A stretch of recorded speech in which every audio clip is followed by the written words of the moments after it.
Hello, everyone, and welcome back to another episode of the Toasted Sushi Podcast. Yeah, so I'm back. Yeah, I'm sorry for just disappearing the last week. I just was so sick that I just had no energy to record or anything. So I took last week off. And of course, the 1 week I take off is the week that was full of things happening. We got the Elden Ring DLC. Wow. We got a lot of anime happening. We got one of the best episodes of Kaiju number 8. Yeah, just a lot of stuff has been happening over the week. Something happened in Japan, which is kind of worrying as well. So I'll talk about that too. But yeah, let's just get right into the episode. I'll try to kind of keep this longer than the usual ones because, I have to make up for the last week. But yeah, I'll do the best I can. I haven't done shit. So yeah, you see how fucking awkward I am. Yay. So, the Elden Ring DLC came out, and as we all expected, it became the greatest DLC to have ever come out. Like, this is From Software at its peak. For us, that is.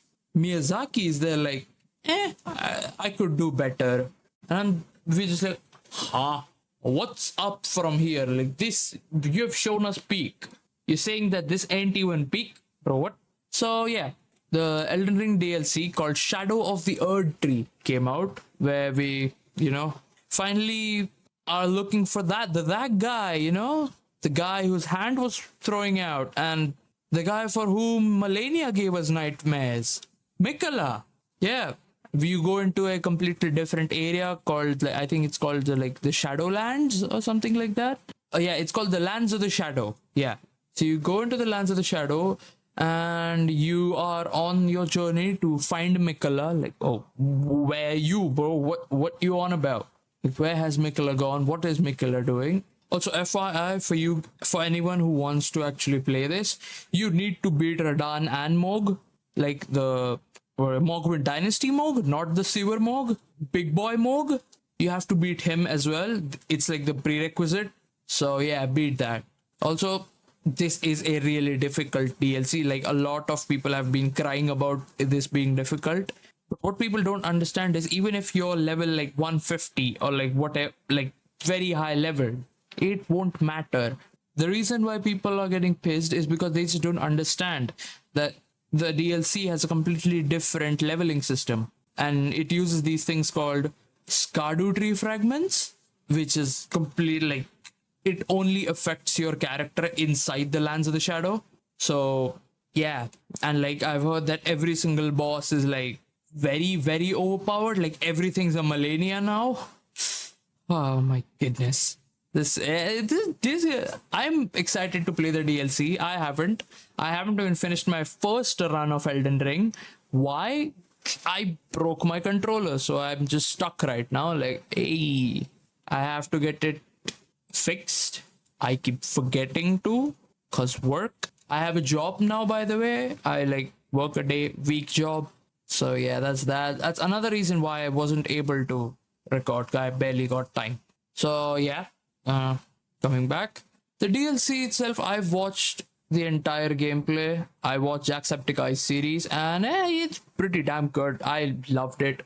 I loved the way it looks, the weapons, the bosses, they're all so good. It's so good. So to count, in the new DLC, you get around like 10 remembrance bosses, and all of them are like really, really good bosses. But in total, you get like, not including like remembrance, you get at least like around more than 30 bosses. Yeah, you just at least get more than 30 bosses. That is not including remembrance, dungeon bosses, just things that walk around, those, everything. You get like around 30 like proper bosses, and you get a lot of weapons. I think they added 10 new weapon types and a total of 70 new weapons, including incantations and spirit ashes. Yeah. Oh, yeah. Wait. They added 70 new weapons, 10 new shields, 39 new talismans, 14 new sorceries, 28 new incantations, 20 new spirit ashes, 25 new ashes of war, 30 new armor sets, and new consumables and craftables. Holy shit. That's a lot of content. Like for a DLC, they're basically selling a new game. It's just a new game. It's not just a DLC. It's just a new game.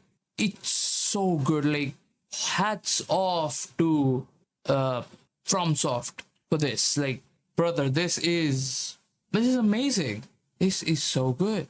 And like there are like I think 10 new weapon classes. Like we have claws now. We have martial arts now. We have backhand blades. We have beast claws, throwing weapons, great katanas, and we've got so much stuff. So much stuff. Like perfume bottles are a weapon now, so like they just don't run out. You can just keep using them again and again. Like, once I get to play the game, I really want to try out the hand-to-hand combat. And the other thing that I want to try out is the backhand blades. Yeah, they seem really cool. Even the katanas seem cool. Like there's this one called the star-lined sword. Oh, the design is so good. And then there's the Sword of Night, the other new katana, which is just emo as hell. Like there's so many weapons, and it's just so much content. Like there's so many armors, there's so many new spells, spirit ashes, talismans, ashes of wars, NPCs. There are like around 10 new locations, and everything is on like a verticality thing. So like the map itself doesn't look as big, but like there are things under each other. So like that's one thing, but there's probably another big ass location just under it. But to access it, you have to like go a roundabout way to access it. It's all so cool to me, like how they have used verticality this time. Then you got upgrade materials. So to upgrade yourself, you have the Skadu tree fragments, and to upgrade your spirit ash, you got the revered spirit ashes. Then what else? You have a lot of cookbooks, you have key items and ammo. There are like legacy dungeons and may like big and small, both different types of legacy dungeons. And they are also like big locations where a few of the main boss fights happen. Like Castle Ensis is where I think you fight one of the remembrance bosses. So and Inner Realm is where I think you fight the last final boss. Then Midra's Manse is I think also one of the main places where you fight one of the main remembrance bosses. So yeah, a lot of lore as well. I'm actually just waiting for Vati Vidya's lore videos to come out, just him digging into every single piece of lore that's there. I'm just like, yes, give me the entirety of this lore. But yeah, overall I am really excited to play it. Once my controller gets fixed, I will probably finish off my main run and then go on to this, probably saving a normal tier so that I can respec completely. Because like my current build is double twin blades with frost on them.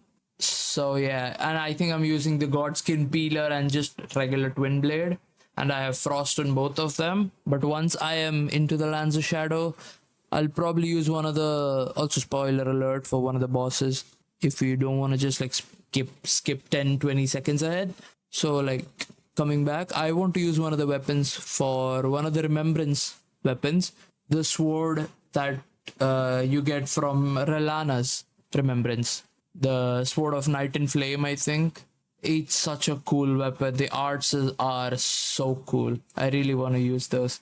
Then there's that. Then I want to use, of course, I also want to martial arts. We also have more twin blades, but they're like big twin blades, like not the smaller, like sleek ones. They're like jumbo ass twin blades, so I won't probably use them anymore. There's straight swords as well. They look cool. I'm not much of a straight sword guy though. We got Reapers, the Obsidian Lamina, really cool one.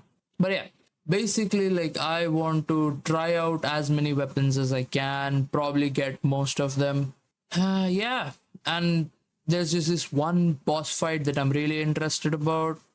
Again, also spoilers for one of the boss fights.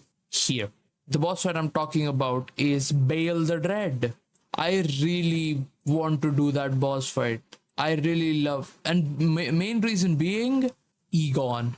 The dialogue Egon has, it's such a good dialogue. Like, that dialogue Egon has, it's so good. I love it. It's so epic. And like, they've said like Bale is really fucking difficult. Like, I've seen it, like the gameplay. It's so cool. Like, Bale's entire what do you call it? The attack thing. Bale's moveset is so cool. There's also lore on Bale. Like, he was the guy who bit off Placidius Axe's heads. Like, that's why he has less heads when you fight him. Like, yeah, so that's also there, that he is the reason that Placidius Axe has less heads. And like, when you look at his design, he's basically like Dragon Satan.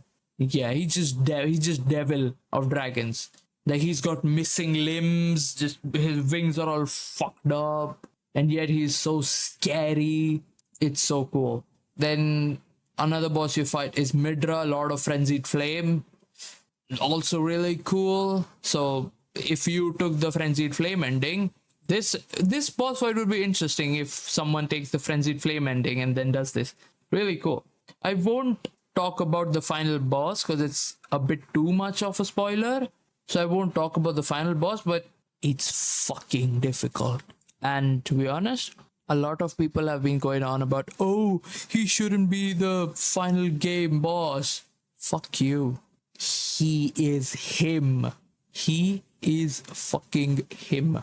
That man deserved this. And that just made this guy the GOAT. Even though we kill him, but still, like, he's one of the best bosses in the game. Like, I just watching it, I can see that he's one of the best bosses. Then you got the first boss you fight, that's the Dancing Lion. Pretty damn good. Also in one of the legacy dungeons, Bellarat Tower Settlement is there. The Relana Twin Moon Knight in Castle Ensis. Then you can fight Commander Gaius in Shadowkeep. I think he was a brother kind of person to Radahn. Wink, wink. So yeah. Then there's Count Ymir. No, Metyr, Mother of Fingers. So yeah, that's also some lore that it goes into. You go into the lore of the 2 fingers, 3 fingers, that whole thing. You go into that lore. Really cool. Then of course there's Mesmer, who's also one of the best bosses out there. A really cool boss. Then you got Romina, Saint of the Bird, Scarlet Rot, of completely Scarlet Rot boss. Really cool. Putrescent Knight, also really cool boss. Like, one of the lesser interesting bosses I felt, but yeah, he's decent. Then of course there's Bale, and there's also another thing, that also another ancient dragon that's in this game. So we got Lanciax, Fortisax, which was the other one? Not Placidius Axe, Lanciax, Fortisax, and another one. And now we have Senesax. Yeah, he's the he or she, maybe, I don't know, another ones. Then you got Demi-Human Queen Marig. Oh yeah, the boss's name is literally Demi-Human Queen Mariga. It's like a twist on Marika, but demi-human. Mariga. Fucking hell, that shit's gotta get me cancelled or some shit. I don't give a fuck. But yeah, so yeah, those are boys basically most of the remembrance or cool ass bosses. There's a lot of them. There's a lot of bosses in this game. Like, yeah, it's okay. Just I am really like speechless on how cool this game is, and I am in love with Elden Ring, and it's probably one of the best games out there. It is one of the best. It is the best game out there.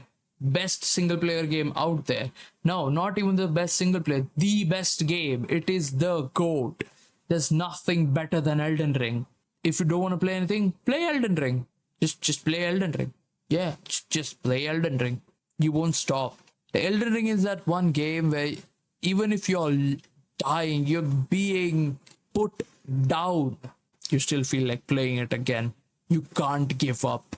A lot of the other games, like especially FPS games, after a point you're just like, yeah, I'm done. I don't want to play this shit. But Elden Ring is like, nah, I'm going back. Like you feel like you want to beat this game. You want to finish this game. The new weapons really cool. Especially like the backhand blades. They have this one of the OP builds are with the black backhand blade with this Ash of War called Blind Spot.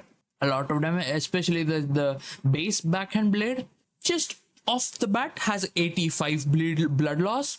Yeah, just casual 85 blood loss. Like, what were y'all thinking when you gave this thing 85 blood loss?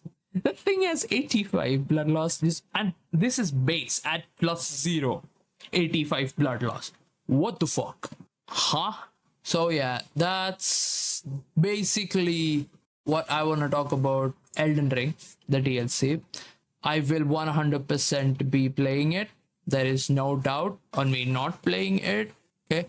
The day I fix my controller, the first thing I'm doing is playing it.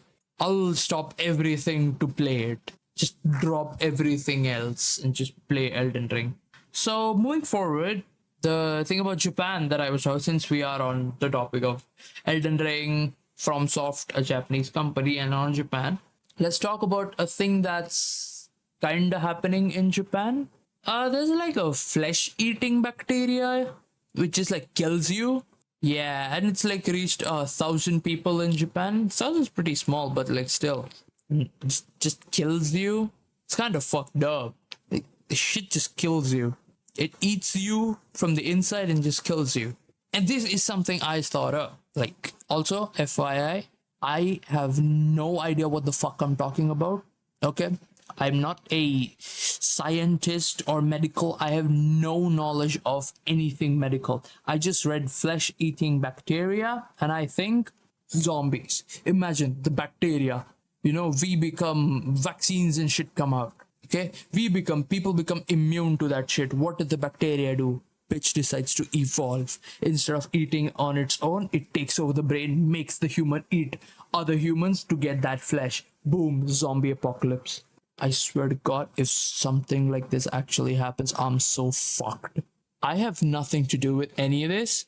Okay, I'm just a dude who's stupid and just talks about dumb shit. I hope none of this happens. I really don't hope any of this happens.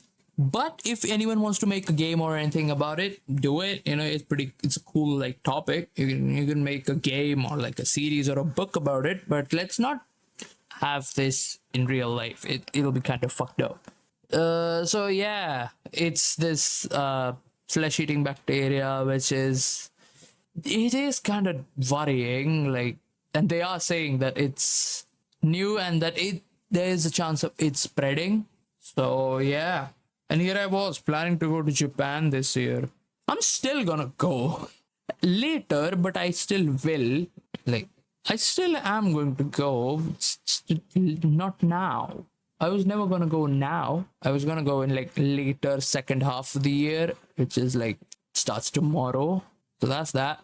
Yeah, that's that. Japan has a flesh-eating bacteria. People be careful. Yeah, I hope shit don't go south. Yup. So let's go on to anime, you know. Let's go on to anime and talk about good, happy stuff. Yeah, lighten up the mood. Let's start with Mushoku Tensei then. Yep, lightening up the mood with Mushoku Tensei. That makes sense. So the next episode of Mushoku Tensei came out, and Rudy fucked up a little bit because he slept with Roxy. Damn, boy. And yeah, so that happens, and then Rudy just like, and then Roxy's like, oh, I love you, but Rudy's like, oh, I have a wife and a child, but she's like, oh, okay, cool, but then Rudy's like, but I want both of them, what do I do? And then Elena Lise goes like, just do it, innit? Your dad did, you can. And Rudy is like, fuck yeah. And then he just tells her, like, oh, I'll ask my wife. If she's cool with it, you can be my wife too. I'll have 2 out of the possible, like, 3 that he has. So yeah, Rudius is probably going to have another wife and a kid. Probably another kid sooner rather than later. So that happened in Mushoku Tensei. Then in the Slime anime, it's slowed down now. We had the big fight ending, big action stuff, main chunk of the story over for the season, like the whole 7 days clergy thing, and then Rimuru killing their asses off, and yeah, so now the story is just chilled out. Now I think he's making a coliseum for people to fight. Yeah, Rimuru's just having fun there, so we just watch that anime, be happy, and get out. Then Kaiju number 8, yeah, the main one. We had the season finale today. I think today or yesterday was the season finale of Kaiju number 8. In the past 3 episodes, we had Kafka's identity being known by everyone, that identity being disclosed, that he's the Kaiju number 8. Then he saves everyone from Kaiju number 10, gets caught, nearly kills the fucking other girl, the yellow-haired chick, the little one, the tsundere chick. Yeah, nearly kills her dad, does it.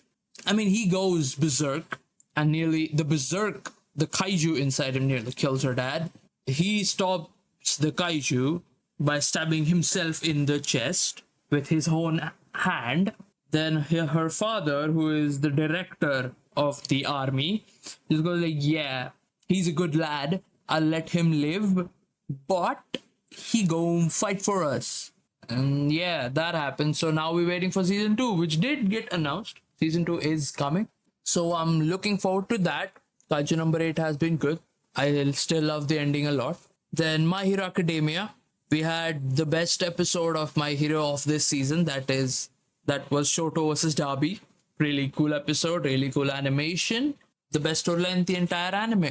So I enjoyed watching that a lot. And that whole fight thing ended this episode. And now we go on to Endeavor versus All for One, that fight.